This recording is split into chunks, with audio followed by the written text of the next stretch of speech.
Good morning, good afternoon, wherever you are. Thank you so much for joining us here today for this event, both in person in Charm, but also virtually. So thanks so much for getting up early or staying up late, for really being here with us for this event on how national and local governments can scale finance for urban climate adaptation and resilience. My name is Barbara Buchner. I'm the Global Managing Director of Climate Policy Initiative, and at CPI, we're very happy to be hosting the Secretariat of the Cities Climate Finance Leadership Alliance, a mouthful, so I'm going to call it CCFLA from now on, since 2019. And just for those of you who don't know, the CCFLA is the only multi-level and multi-stakeholder coalition aimed at closing the investment gap for urban and subnational urban finance projects. So very happy to be here, very happy to be hosting this event today together with colleagues from the UNEP-led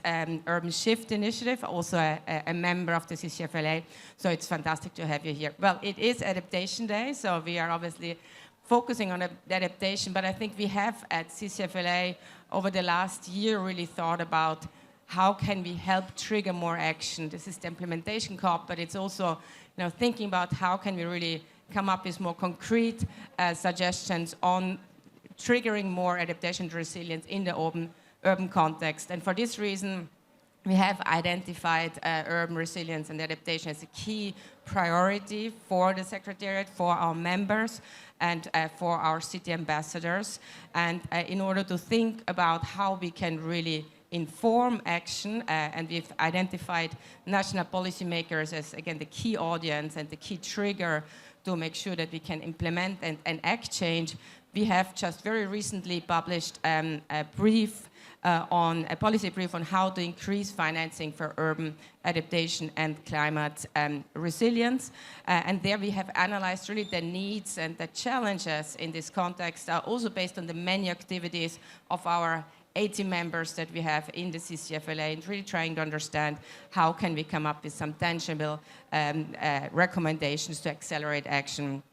And in fact, I think we all know that far too often negotiation texts like the one that's coming out at fora like COP are not explicitly including reference to urban action, are not explicitly including the needs of cities. So we do feel that there is a real need for national governments to really bring together and act better with the whole ecosystem of local, of subnational governments, of cities, of mayors, of all the kind of overarching kind of ecosystem in the context there. So discussions like the one that we are hosting here today, I think can help. Again, it is an attempt to bring together the right people, to bring together the ones who are on the ground and the ones can really kind of implement action, and the ones who also can tell national policymakers what they need from their side.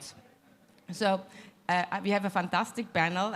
Just before I'm handing over to a very special person who knows a lot about CCFLA and cities finance, I'd like just to give you a very brief overview of the key actions that we have come up with in our brief on how to increase financing for urban adaptation and resilience, because the panel is then going to really think about, they're going to have the hard job to think about how they can actually bring forward and implement those actions. So I think first, as I underscored before, national policy makers need to understand the urgency of urban-related needs and they need to clearly state their prioritization of this issue. And in this context, for example, we are suggesting that they declare a national climate state of emergency to really kind of focus priorities on how to finance urban needs and particularly related to adaptation and resilience.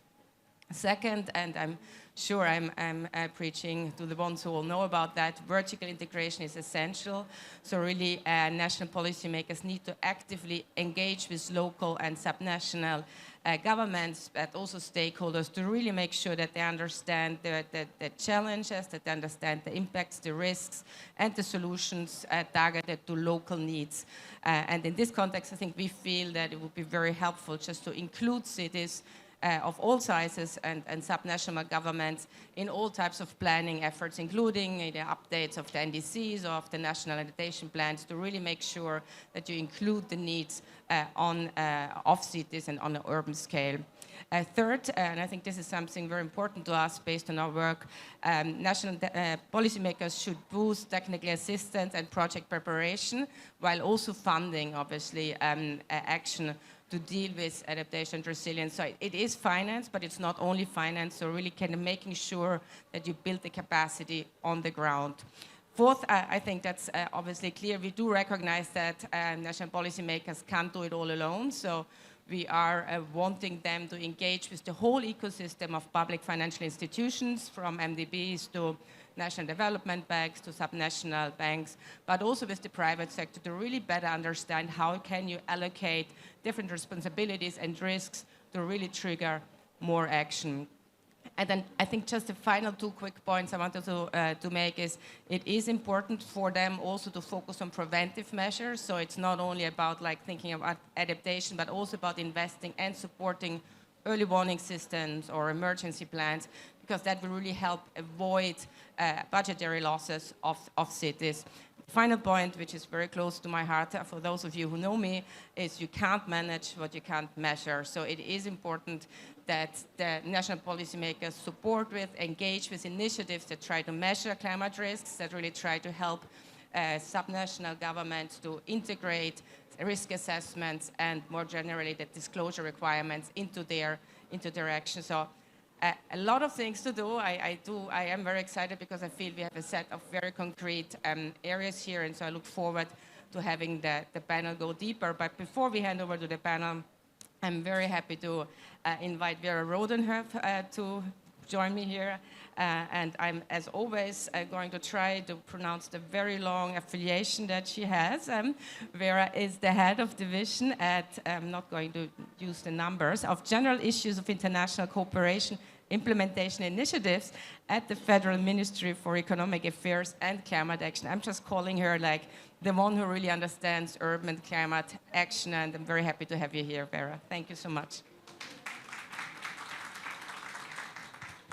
Thank you, Barbara. And yeah, I like that, the last bit of the introduction, a bit more of a succinct name. I'm happy to be here and speak to you about adaptation and urban in this case, on Adaptation Day. And well, many of you here know that cities are disproportionately affected by adaptation. City dwellers also feel the stress. They sometimes feel different stress, but they are very much in the focus of stress. The recent heat waves, and I'm just speaking this from my own experience, I know that in other countries have had these effects for a long time. That's why it's always important to feel them yourselves, and it's not a question of the heat or the severe weather events are somewhere else. They are now everywhere in the world. Climate change is progressing faster than the major public and all of us thought. Of course, there were projections like that, but that wasn't the middle ground of where the IPCC, under conservative estimations, thought we would be landing now. So, with the current trajectory, an estimated 1.6 of city dwellers will suffer extreme heat stress by 2050. We are seeing many deaths by flooding all over the world. And we know that inaction is if we're looking just at the numbers and not at the lives are more important, but some people hear numbers more. Inaction is more expensive than action. And the Global Commission of Adaptation estimates that the ratio of costs to reduce damages is between 1 to 2 and 1 to 10. So adaptation funding for cities is not only hugely important, it also makes financial sense for those people who only listen to financial sense. So the CCFLA, State of City Climate Finance Report, estimated that in 2017 to 18, only 9% of urban climate finance goes to adaptation measures. And of the public sector provided 77% of urban adaptation finance, and the private sector only 22%. So the key question is, how can we change that? How can we leverage more public but also more private finance to go into cities and adaptation measures? In our government, with the International Climate Initiative, we have a total of 149 adaptation projects since 2008, with a worth of 658 million. I can give you a few examples. So ecosystem-based adaptation fund is where we put 330 million. This is the fund with UNEP and IUCN. And the aim is to provide small-scale, rapid support for ecosystem-based adaptation projects. Another example that is very dear to my heart is the City Climate Finance Gap Fund, which together with the CCFLA is part of the Leadership for Urban Climate Investments Initiative, which we launched at the UN Secretary General Climate Summit in 2019. And this fund supports cities in the early stage of project planning, thus actually enabling projects to come up and then be picked up by the pipeline, because often cities do not have the capacities to even start thinking about pre-feasibility of projects, and projects don't even happen and then cannot be picked up. So in this GAP fund, about 260 expressions of interest have happened, and 90 cities have been approved to receive support. And adaptation is one of the sectors where the GAP fund can help with green spaces, with urban infrastructure and water management. A few examples, for example, are Podgorica, where we greened roofs, and other cities in South Africa, for example, Mbombela, we supported the compilation of stormwater master plan. In Santa Maria, Colombia, an urban forest project.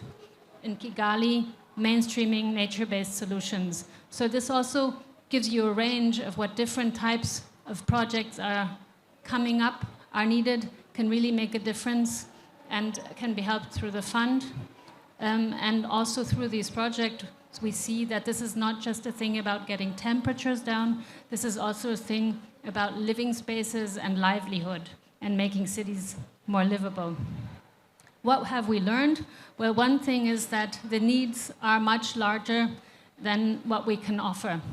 It's somehow not a surprise, but still I have to say it here, and the attention has to go there. So international adaptation finance in general, and of course for cities, needs to increase. Most of us on this planet live in cities, so this is also where we have to help, of course, together and tied in to the rest of the environment. Germany contributes 221, in 221 contributed 5.4 approximately billion in climate finance, and almost half, 49%, went to adaptation finance, and we will be increasing that to around climate finance of 6 billion euros. So there we want to really keep a balance of mitigation and adaptation. Germany is the largest contributor to the adaptation fund, and since the fund's launch, we provided, through our International Climate Initiative, 480 million. And we will further increase this by 60 million. And this is not the only share that Germany provides. We have now a government which does a lot on climate throughout many ministries, and they will also be putting in their share, so there'll be other numbers much higher. So in closing, I would just like to highlight that we think that CCFLA's call for action is really important and will certainly boost multi-level government project support, preparation support to cities, and hopefully leverage and increase the funding from private and public sources to get the numbers to where we need. This will be one contribution. Thank you very much.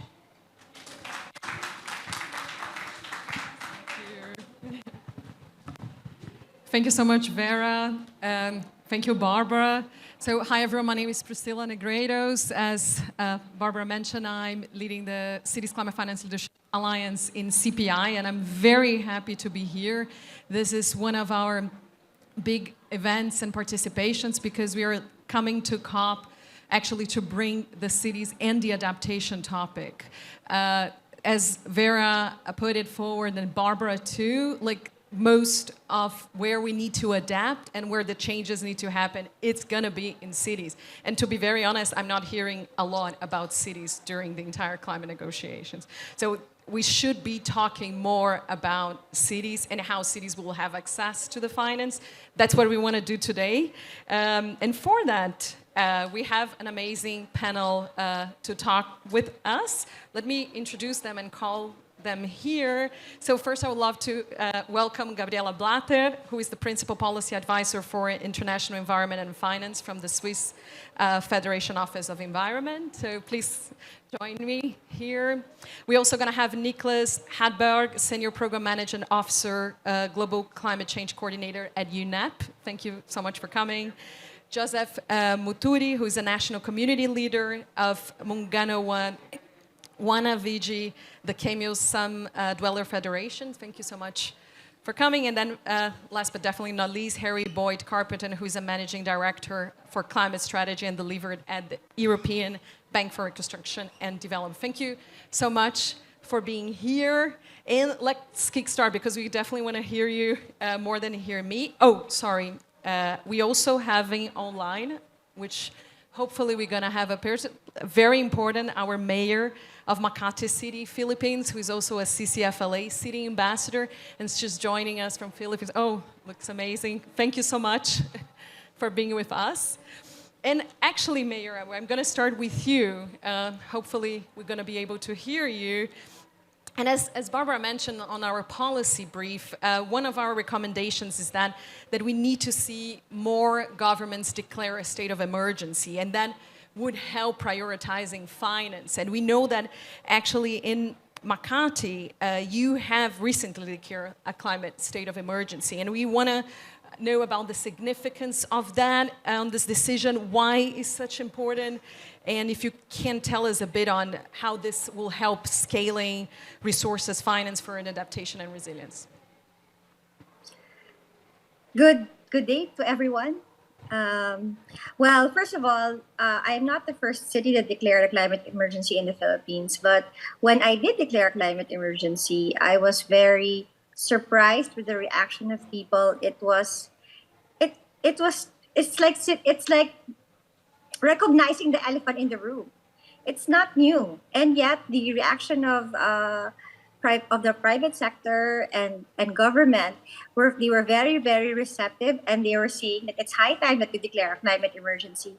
The reason why we had to declare is because we have been experiencing a lot of severe weather. We've been experiencing super typhoons. We've had typhoons, or used to the typhoon, but the severity of the weather that we have been experiencing has been extreme.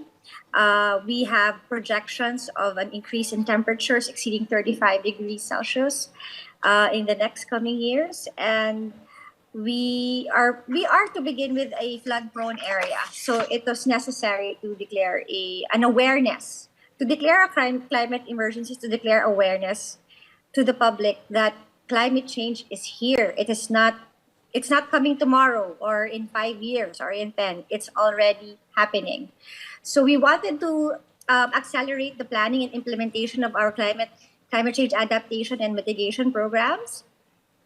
And it also to galvanize the business sector that we mean business. We will be introducing initiatives and our programs, and we hope that the business sector will be very, very cooperative.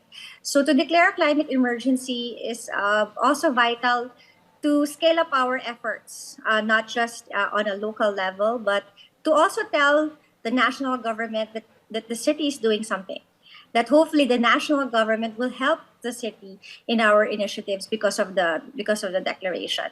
So it is sending a very strong message to the community as well as my neighbors, if they are willing to make the same declaration, and for us to be able to access not just information, but resources and funding that is really needed for the implementation of our programs. So hopefully this will attract investments as well. So it actually did attract investments.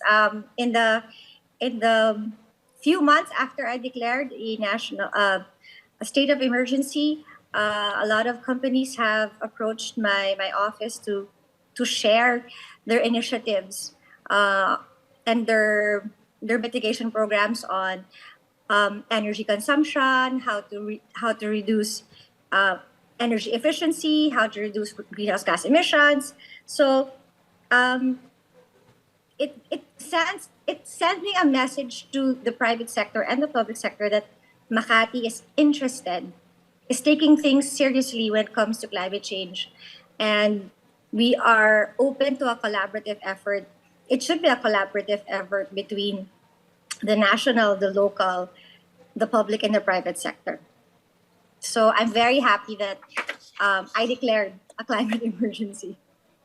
Thank you so much, Mayor. And this is interesting that we actually are leaving the state of emergency, but we need to declare it officially, right? Like, but anyways, it's positive to see that it's bringing attention to the issues that are facing your city. So I'm very happy also to have you here, Joseph, with us, and I'm going to hand you the microphone soon, because you are dealing with the community. And when we are talking about cities, we are talking about communities and the importance of that. And I wanted you to tell us a bit about the challenges, the most pressing ones that national government should be aware of, that local communities like Mungano face when accessing and utilizing adaptation funding. And then if you could tell us a bit about this experience and how you're ensuring solutions are targeting the right people, so the most pressing ones. Thanks.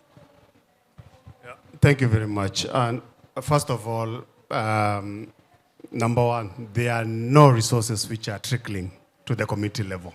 Let's agree, there's no resources, there's no support. Number two, I will agree with you about cities in terms of the climate change agenda. Even here at COP27, there is a very muted discussion around cities.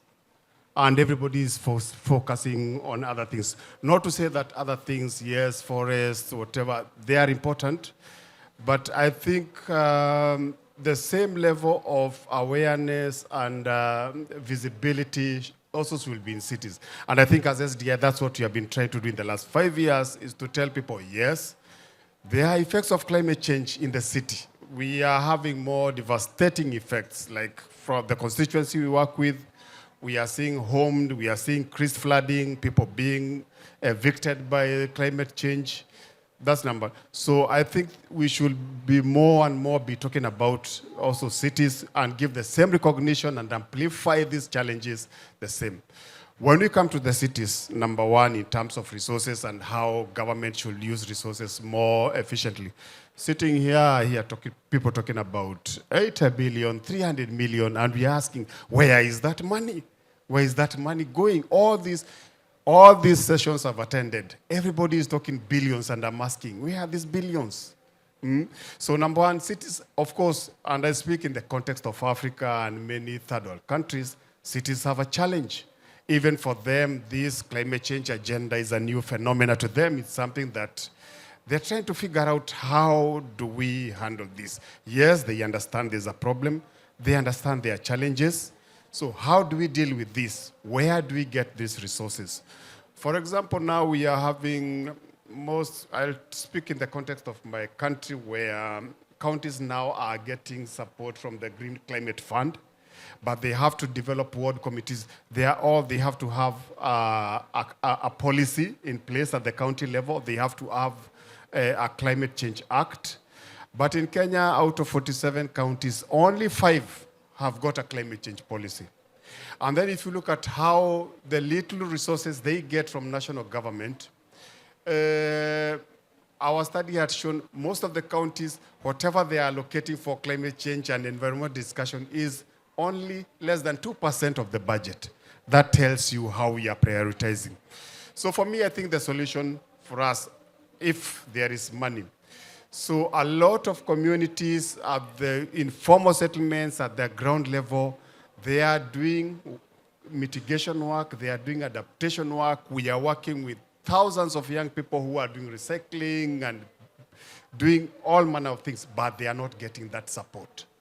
But for them, they don't know that they are dealing and they are mitigating climate change. For them, it's survival. How do we support these local initiatives? Because most of our cities, they'll come at COP, they hear of some experience in Brazil or some experience in Sweden, and they will want to implement the same. It's like a one size, one shoe fits everybody. How do you look at whatever is happening and how do you support that? How do we amplify that? And how do we start getting this money cascading down?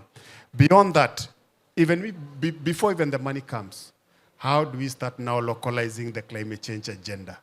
Because it's very elitist, it happens at nice, fancy places like this, but locally people understand there is a problem, but they are doing something about it, but they are not getting the right support. So let's look at what is happening. How do we start supporting? At the moment, I'm working with 500 youth groups in the city of Nairobi. We are supporting them in the work that they are doing. We are giving them money. And the way we are doing it, we are decolonizing the way support and grant making is done. For example, all these resources we are talking about, if I apply today, I will get the money 2 years from now or 3 years from now. You have to do due diligence. Fill 800 pages of form and they will come. A team will come. They spend $20,000 just to come to do the assessment. And then they'll do a budget of 10 million. They'll give you 2. They spend the other 8 in managing the 2.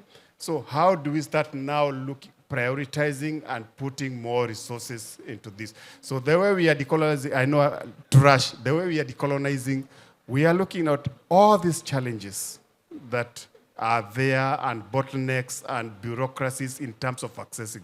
So we are saying the turnaround for us, 1 month.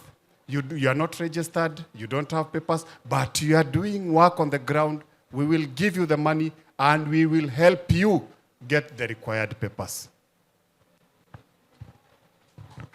Wow. Muturi, I think the claps go exactly. I saw a lot of nodding, and everyone that works in this urban climate space is like, oh God, it's so true. Like the money's, we don't know where it is, and when it comes, it takes so much bureaucracy, if I can use that word, to actually be implemented. So thank you so much for bringing this over. Now, I think COP is a particularly important place when you're talking about climate negotiations. And Gabriela, we're very happy to have you with us, because I wanted to ask you, like, so how we are trying to raise attention for urban climate adaptation at the city space. How do you see that currently considered, like the role of local governments and cities into the negotiations? And thank you so much for jumping out of all of that to join us. And in particular, how do you see the urban needs and efforts could be better incorporated in NDCs and like actually see that coming from the negotiation side to actually be implemented? Thank you, and thanks for the invitation. To be honest, I was quite excited to see the topic because in my former job, I worked on climate mitigation and adaptation actions in cities. And I worked on the community level with women. One of the large projects I did was with a women organization in a large slum in India for an adaptation project, preparing all the documents you're referring to, project proposals, for the Indian National Fund that was like financed by the Prime Minister of India, created a fund for support, and this project was submitted there, is now being implemented. So it's really good to see that this topic is on the agenda. And in the context of the negotiations, well, you know, it's parties at the table, it's not subnational governments which sit at the table. I can give you the example for Switzerland. So what we do is our NDC and our adaptation communication is widely consulted. Well, we're a basic democracy, so by system, we're forced to widely consult. And there, of course, cities have a very strong voice, regions have a strong voice, and they bring in their specific needs they have and the measures they want to see, and they're part of these plans. And I would highly recommend that all other subnational governments do the same, because that's how they come onto agenda, that's how they become the core of the planning documents and also the core for financial flows into these countries. And also domestic budgeting, right? In our case, it's all financed through our own means and or private sector flows we can generate, and they go into the actions and measures which we prioritize in our national plans. Good, thank you so much. So, of course, like there is a big role for the cities also nationally to try to bring the subject on.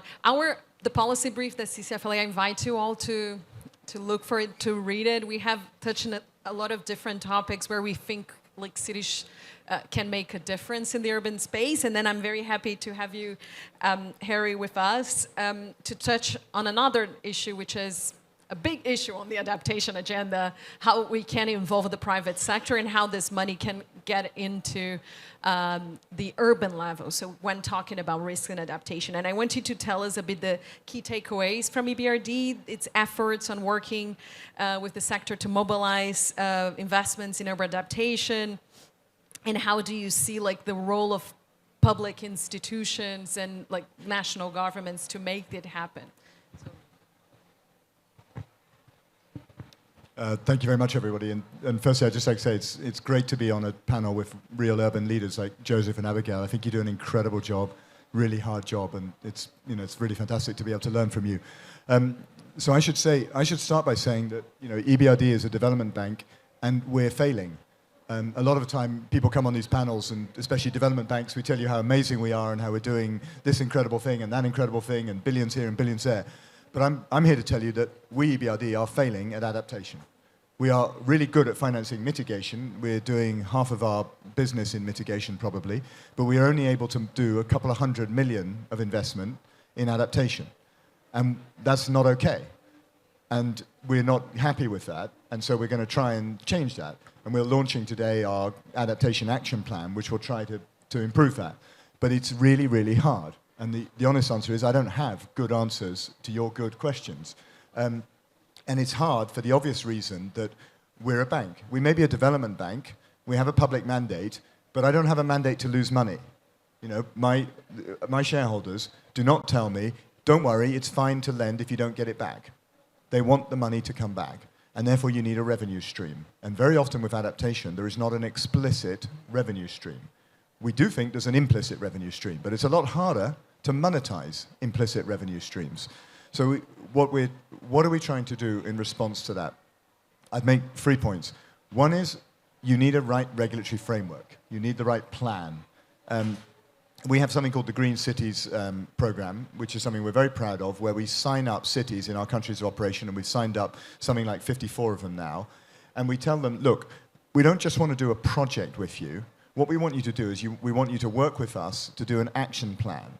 And we want you to come with a plan that says, this is how we're going to green ourselves. This is how we're going to address both mitigation and adaptation. So instead of saying, here's a project, let's go and do the project, we want to say, here's a program. Let's develop a program with you. And sometimes that program may not even involve investment. It might involve changes to the way you operate. And so that's something we're very proud of and that we think can drive adaptation, because it gives you the opportunity to identify adaptation and resilience benefits. The other thing that's very important about that program is that it is built on stakeholder engagement. I mean, you mentioned, Joseph, this problem of coming and sort of flying in from your plane and saying, aha, this is a brilliant idea in the last city I visited, so let's use it here.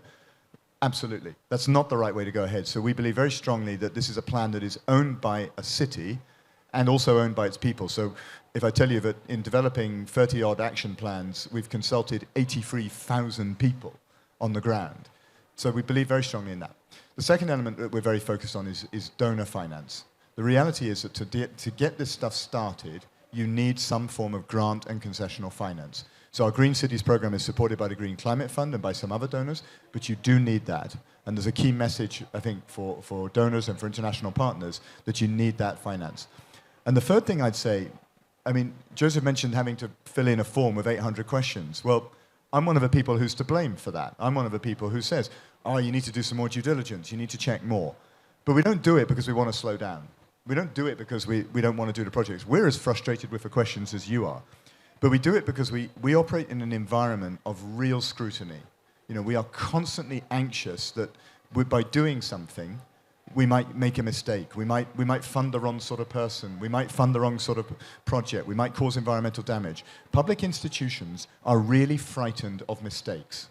And I think one thing that's really important for a lot of civil society and for institutions like CPI is help us create the window where we can get it wrong. Because if we operate as public lending banks in an environment where we're terrified of a mistake, that actually slows us right down. And that produces the 800 questions. It produces the 3-year delay. So I think a really, really valuable role for civil society and for think tanks is to identify what's the space where you can get it, you can actually experiment and try and be willing to accept a failure. Well, thank you. I think you touched so many topics. Should we be monetizing adaptation, right? Like, isn't it something that we are facing a risk? It's like, so thank you so much. And it's true that, like, we ended up in this breach that it's completely between the demand that we need to do it fast and the supply that is afraid of doing and rules. So thank you so much for your point. One big topic in terms of adaptation and solutions, and we have been hearing it for our COP and this last year's nature-based solutions. And I think UNEP is doing a very interesting job trying to figure it out. How can we finance this? Because if we're talking about monetization, nature-based solutions is also a big, hard area to monetize. So I wanted to hear a bit from you, Nicholas, on the work you're doing in UNEP, the challenges you are seeing on that front, and like, how can we do more on that, on nature-based solutions? Thank you. And I'm going to join the choir saying that also on nature-based solution, we can't find enough funding to implement. So, and frankly, we are at the situation where we need a systematic change. So we need more resources, better access from energy industry, agriculture, urban areas, transport, you name it. So, and now coming back to the choir again. Out of the investments that goes into urban areas, only 0.3% goes into nature-based solutions. There are many reasons for it. Sometimes it's a public good. It could be a national park. Sorry, not a national park, but a park, an urban park. It could be tree planting and so on. So it's not easy monetizing that directly as an income stream for private sector to benefit from.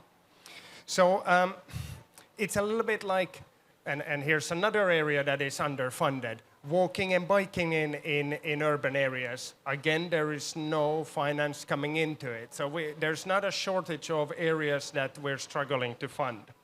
But there's quite a number of things that we can do, and some of this will take some time because we still have to raise awareness.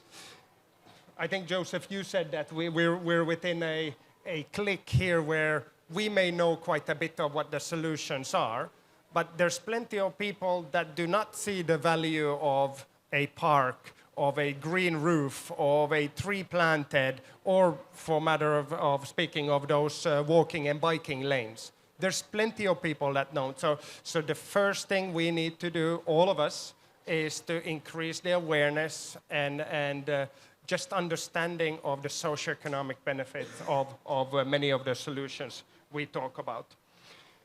We're trying to do some of these. I think there is some movement, not as fast as it needs to be. At the United Nations Environment Assembly, the last one, there was a resolution on talking about adaptation in urban areas, and nature-based solutions was a key area there. The UN Decade of Ecosystem Restoration has a part that focuses on ecosystem restoration or building green infrastructure in urban areas. So some things are happening, and at the COP 15, the biodiversity COP, we're also having a whole discussion about nature-based solutions in urban areas. Small steps, but we have to do those, take those small steps. There's, however, a little bit of bigger progress as well. The Global Environment Facility, we have a program together with them called the Urban Shift And now we're coming to those numbers again. So this is now 147 billion, and we're trying our very best to get that then out to the practitioners on the field. But that looks at how we're working with urban planners on how you bring in nature-based solutions into the planning field. A lot of it is capacity building. How do you incorporate it, and how do you value nature-based solution, green infrastructure compared to a road? Like in Nairobi, we have a new road that everybody calls the Prado Highway. So how do we help the urban planners see the value of the green infrastructure in cities? A lot of it is about piloting, demonstrating how urban area, green spaces in urban areas can help with the objectives of having livable cities, meeting livelihood needs, doing climate change objectives, and so on. And then the final part of the urban shift is the finance mechanism.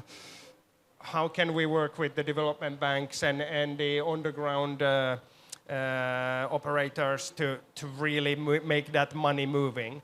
And I would agree, there's so much scrutiny on how money is used that sometimes it does hamper the flow of the money. So that actually would be perhaps one of the biggest policy takeaways, I think, here, that we need to get the money moving much faster and with much lower cost of the transaction cost. I will stop there and give back to you. Thank you. Great message. Actually, you already did a great job in summarizing some of the things we are discussing. And I think I will jump into the Urban Shift program, which is a very interesting program you're putting together.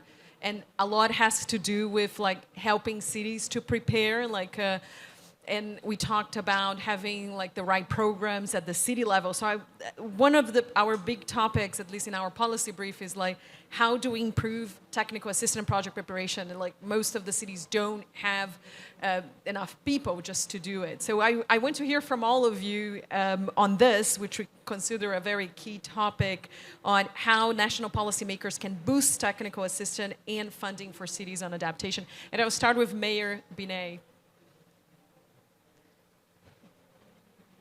I feel you guys. I feel your frustration from here. I just like to share that in 2021, CCFLA made a report that only 10% is given to cities for funding. It's that small. And we're the ones that are greatly affected. So anyway, going back to the question, national policymakers are supposed to provide the clear guidance on adaptation strategies. Since we all know that climate change does not happen in one area, in one locality, but on a national and global level. So they have to provide the existing guidance on adaptation policies. Of course, you have to have, unfortunately, we do not have adequate resources. And if it is not a priority of the national government, then obviously the cities will not get any support nor funding from the national government. But at least to make a clear policy that it should be included in our budgeting process, in our plans for disaster response and resilience, the national government should provide that kind of policy. Of course, it will also help the cities identify funding, because there are funding available on a national level. So they need to provide the technical experts to make our climate projects bankable, which is usually the problem for most cities, and that's the reason why some cities can't seem to get funding, nor a grant, nor a loan for financing of their climate mitigation and adaptation programs. But more importantly, I think a national policy will also ensure continuity in the sense that no matter who's the mayor, who's the president, who's the governor, there is a clear policy. There's a 5-year plan, there's a short-term plan, there's a long-term plan, and that we stick to that plan, regardless of who is sitting as president, as vice president, as mayor or governor, um, because it's important that you have a short-term and long-term plan and you stick to that plan. So the only way to do that is for the national government to set the example, for the cities to follow. Thank you, Mayor. Gabriela, what is your reaction? So again, it's interesting because, well, I have the Swiss perspective and then the perspective of the development cooperation stuff I've been doing. I'm also a JEF council member where we also have the Sustainable Cities program, which is active in this space. From, again, the Swiss government, so a national policymaker perspective, what we've done, our adaptation units developed an app together with cities, successful cities who already have positive stories to tell about adaptation, and share examples, share local policy examples, but also projects that they have implemented to assist other especially smaller cities to help them to implement similar measures. And then we also have a fund specifically for small-scale projects where cities directly can access funding. So that's the Swiss perspective. And then when I also worked for a development bank on a Green Cities program before. And there what we did is we developed together with the recipient government a scheme. They identified key cities within their countries and specific programs, projects they wanted to implement in these cities, and then a large amount of money was leveraged directly through that government, and we had already agreed the channel of funding going to the city itself, and the negotiations on the funding agreement was together with the mayors at the table. So that was also quite an interesting way to do that, and I think there are many other ways to learn from others of what has worked and hasn't worked. Thank you, Niklas. I'm going to raise two things that probably, actually even I think they may be a little bit boring. Cooperation, so there's going to have to be collaboration between the urban planning, the health authorities, the transport authorities, finance ministries. It's going to take a long time. They're not used to work on a quickly changing climate change. So we're going to have to help them with building that collaboration around it. And then the part that is perhaps even more, may sound even more boring, but I think it's instrumental to get the money to flow. It's data, statistics, and how you monitor things. So any private investor, and frankly a minister of finance, will not do an investment unless they can see the data there is a progress towards their objectives. And obviously for private sector that is rate of return, but let's say at least for finance minister it may be also the socioeconomic element. So we're going to have to invest into statistics and building up so that we can measure what happens when we invest, whether it's 1 million or if it's 1 billion. All of this will, in the final end, have to be measured somehow. Thanks, Muturu. Yes, I want to come to you. What is your reaction? So what do we need on the ground to actually prepare this project? Number one, earlier I had said that everybody is talking big money, and we don't know where is it. It is. But luckily, at least somebody has got 147 billion, and I know where his office is. So one of the things, one of the cities that I work in, I think the last 3 years, the community, we had invested almost $200,000 in housing. It was near the lake, Lake Nakuru. And there was flooding, the lake swelled, and it completely submerged the houses. So they had to move. So you go to the national government, they will tell you, nah, that is not our problem. Go to county. County will say, no, that's not our problem. And I think one of the things what we learned is that the national governments need to recognize that climate change is a very complex a topic where it cuts across all sectors, education sector, finance, health, whatever, all these sectors. That's number one. They need to recognize that because there's so much backpassing. It is that one. It is, especially now we are also talking about loss and damage. There's so much backpassing, but people need to realize. Also now private sector is coming in. Yesterday I attended a discussion where even the insurance are jumping in. I wondered what insurance has got to do with this discussion. So number one, what they prioritize is depending on the need and how much resources they have. Number two, the other thing they need to recognize is I said earlier that we have a tendency of exporting and looking at what other people are doing.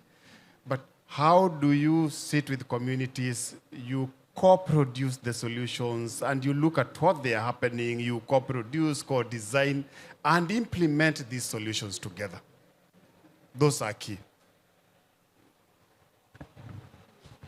And you put a lot of money in those solutions. So, no, Harry, we definitely want to hear, but let's provoke. So, like, how can we do it? Is BRD sitting with the communities to work on project preparation? Like, how to do it better? Yeah, I mean, absolutely. We think part of our role is to help our cities prepare projects. The one thing I'd be a bit cautious, though, of is you don't want to go too far down the line of saying, okay, cities, struggle to prepare projects, so we'll parachute a team in and they'll prepare a great project and move on, because that's not sustainable in the long run. So I think, one of the things we do with our Green Cities program is we have what we call the Green City Officers Network. So each green city has a couple of officers focused on this, and we create a network where they meet each other, they have a forum, they can communicate and they can share expertise, because we also want this to be a tool that builds persistent institutional capacity. Otherwise, fine, you bring a consultant in, they design the project, it all looks great. What happens with the next project? What happens with the project after that? So I think we have to a little bit be careful. But to be honest, if project preparation is the barrier, then we can solve it. Because there is money available for that. There are resources available for that. I think that the big challenge is actually either finding the money to do it without, to do it on a grant basis or a concessional basis, or getting a city to a position or a private investor where they're willing to borrow for it.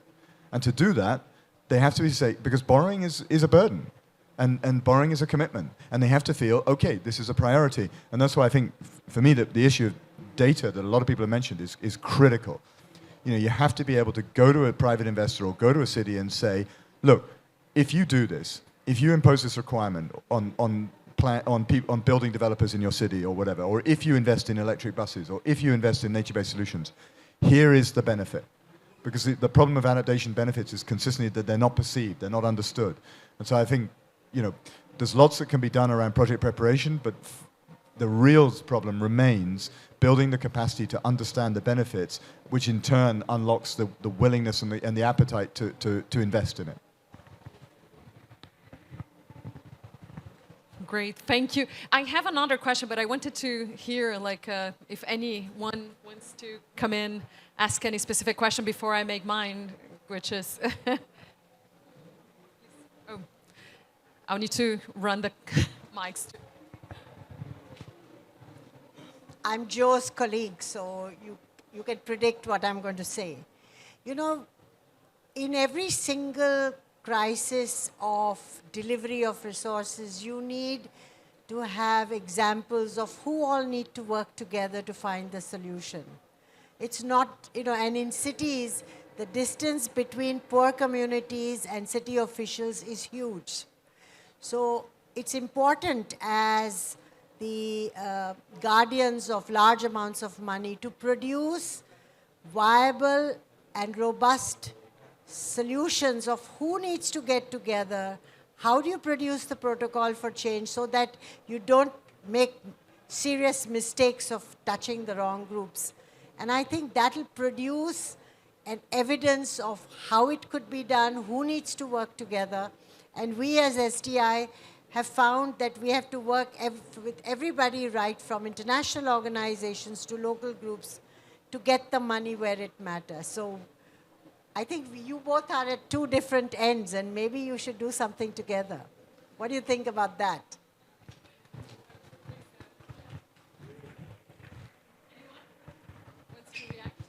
Anyone wants to react first? Tan, tan, tan. So let's, just pick and choose. Nicholas? Yeah, and I also brought up the issue about collaboration, so I guess I have to take this one. I just the other night, actually here at the Resilience Hub, talked with a colleague from Australia, and he was talking about how important it is for urban planners to talk on a regular basis with insurance companies. Because frankly, even a public sector, local government, cities, they need liability insurance. If they don't do properly the urban planning and the adaptation planning, they're going to be liable. So that to me is a very interesting two parties that need to come together. And I think at least I want to hear more from the researcher that was told me about this, and I think that's something that we could bring into our urban work. Thanks, and I'm not in the panel, but I will add up, like at CCFLA, our goal is to actually try to coordinate the people, like the groups and that are working with the city. And this is also hard because it's like you need to coordinate at the city level, at the national level, but there are a lot of donors, there are a lot of city networks that are working out there, not necessarily working together, although sometimes working with the same city. So this is also like a very important issue. I have someone else that wants to maybe you can both come in and then we... Thank you very much. My name is Walid Mansour. I'm from Egypt, and I'm the country program manager on climate and energy at the Friedrich Ebert Foundation in Egypt. And I just want to reflect... Hello? Hello? Oh, okay, I have to be far. No, I just want to say something regarding the lengthy process of the project cycle, which I'm not in favor of, but I understand that that's an imperative that we have to work with, because in many cases, actually, the delay doesn't happen from our process when we get a request for funding. It actually happens from the host country because they need to have their checks and balances, which we never have an explanation of. In many cases, we have this long list of, procurement, that we can present easily and say, this is a situation. So number one, this is not in defense of my organization as an organization that help with funding, but it's also to better explain things. One more thing, which is the whole challenge of urban leadership. In many countries where there are no institutions that run by democracy within municipalities, where you don't have to elect the leadership, if you disburse large amounts of money with no conditions and with no checks and balances and with no monitoring and evaluation, you never know what the outcome can look like. We have serious examples that we can show, in my role, but also as someone who lives in the country here. And I can tell that sometimes this delay from our side and the kind of checks and balances that we have to go through are very important to show also that this money is not there and available for whatever interest. So we need to find the balance, and this balance can only be found by involving the right people, particularly from the civil society.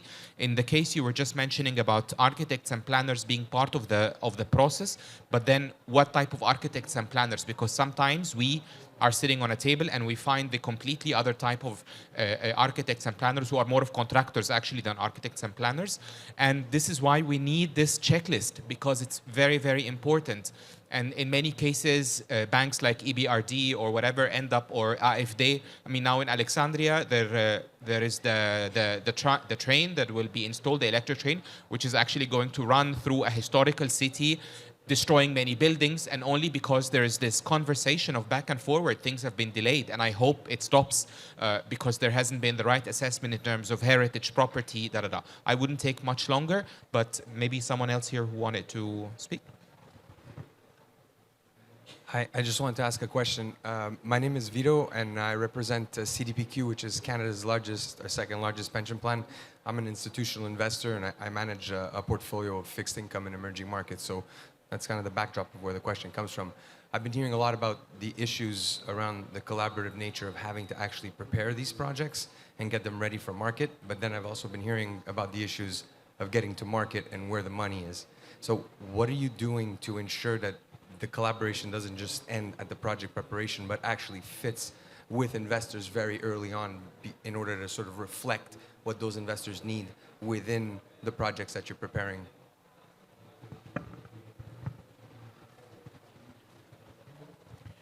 Thank you. Thank you so much for the question. Anyone wants to come in? Otherwise, I'll pick. Yeah. Well, just on the first question, I mean, I think you're right, and I think the really important thing is there are trade-offs. I mean, we have a tendency sometimes in this world to sort of say, oh, if only everybody was more sensible and more wise, we could have everything. You know, we could be greener and richer and cleaner and so on. But no, I mean, the truth is there are trade-offs, and you see that playing out all the time. I mean, what you described at the Alexandria Railway is an example. What you see going on in Europe now with the renewables discussion. You know, how do you get more renewables on the system? Well, you permit them more generously, and you allow things to happen that you wouldn't have in the past. So I think there has to be a very open conversation about trade-offs. To take an obvious example, cities have limited fiscal capacity. If they borrow for an adaptation project, they can't borrow for something else, like a hospital, you know? And so there needs to be a very honest conversation about trade-offs. And then you have to decide, you know, you may have to make really sure that the key people, the right people, are in that discussion, that it isn't a trade-off discussion that happens in London, in our case, or Washington or whatever, but actually in the city with the people who are most affected by it. And then on the question of integration with investors, I mean, for a lot of what we do, it's done at a sovereign level, very much a sort of development bank to sovereign or development bank to municipality level, which is not an asset that is particularly appealing because of the way we price and the way we structure. But it is an important point for some of the cities we work in that we would very much like to see cities move into the green capital market. So we've done we anchored a green bond for Bucharest, for example. And I think you're raising a fair question, and the answer is we need to be reaching out more to people like you, and trying to understand better what asset would be interesting for an institutional investor, a developed world institutional investor in this space. Thank you. I see 2 hands. We don't, 3. Oh my God, a lot of hands, which is a great sign that it's a. Oh, Mayor, please come in before. Okay. Since I'm very far, but looking at the problem, I think it's also important especially for cities like mine, is to have an environment that is conducive for investors. For example, for the city of Makati, we were able to get a $13 million grant from South Korea for our smart transport system. This is not a loan, but the reason why they made the grant is because they know it's viable. They know that the city, we are very transparent.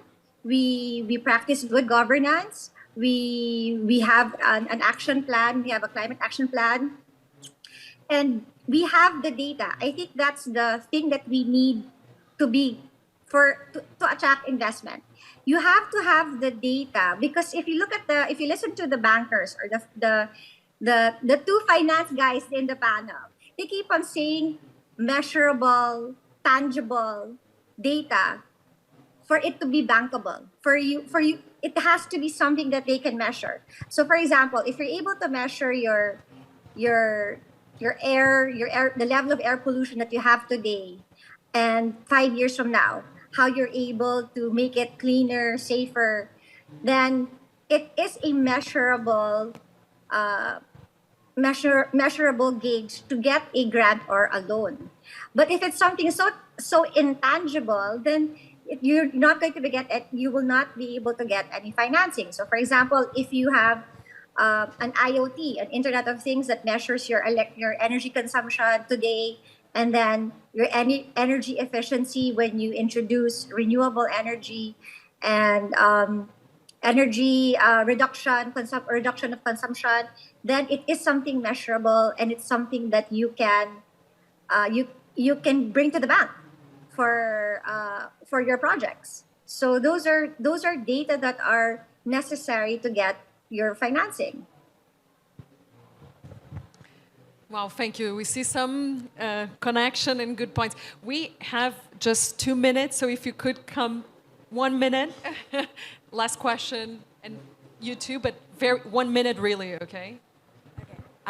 Hi, sorry. So my name's Chloe Traeger, and I'm working on an initiative called Trees AI. Just as a bit of context, I'll try and be really fast, but we're working in Glasgow with Scottish Water, the utility, a lender nationwide, flood reinsurance provider, the city, a community group, to try to finance a portfolio of urban nature-based solutions. And I think this is to your point around the implicit revenue stream. So what we're trying to do is with each of these different partners to build the business case by, reducing risk of default for the lender, reducing insurance payments, reducing water treatment costs. But one of the challenges I think we're having is that resilience and adaptation is a collective action problem, right? So it's like, how can we build these sort of bankable projects which are bespoke and deal with the risks of organizations when you need organizations working together? So any reflections on that?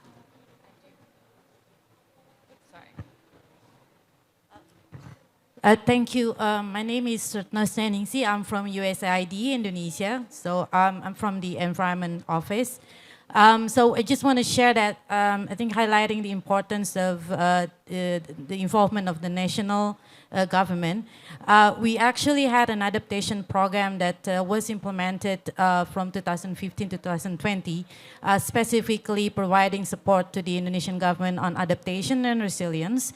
And we just sharing that the approach that we did was we work at the national and the specific provinces, targeted provinces simultaneously. So we at the national level, we helped the government develop the national action plan for adaptation, and then bringing that to that subnational level. But we didn't really work with cities, but more in rural areas. But we work with the local governments to translate the national policies into their regional development plans. And with that, mainstreaming adaptation into their regional development plan, but working also with the private sector. So we were able to actually mobilize about $3.7 million of private sector investment in adaptation resilience activities. But in simultaneously, we also influence with that work, we influence the government to actually allocate about $3 billion of national budget into adaptation activities. So I think that's just sharing what we've done. And we also see the importance of having national and local governments work together in this kind of sector. So thank you.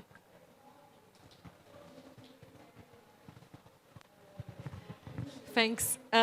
We are at time, unfortunately, but we wanted a good example, so thank you so much for bringing one. I'm just going to summarize one. First, I want to thank you so much for being here. I think we could discuss about urban climate finance adaptation for hours. We have touched so many different topics, at least in terms of like the main message we want. We need to declare emergency. Honestly, it's there. Like, it's just, we just need to see it and officially say it. We need, where is the money actually? If we're talking so much about millions, it has to come. It has to come fast, without so much cost. I think this is a big message we got here, and we still need cooperation and good examples. So like how make this mix. Honestly, there's no easy solution, unfortunately.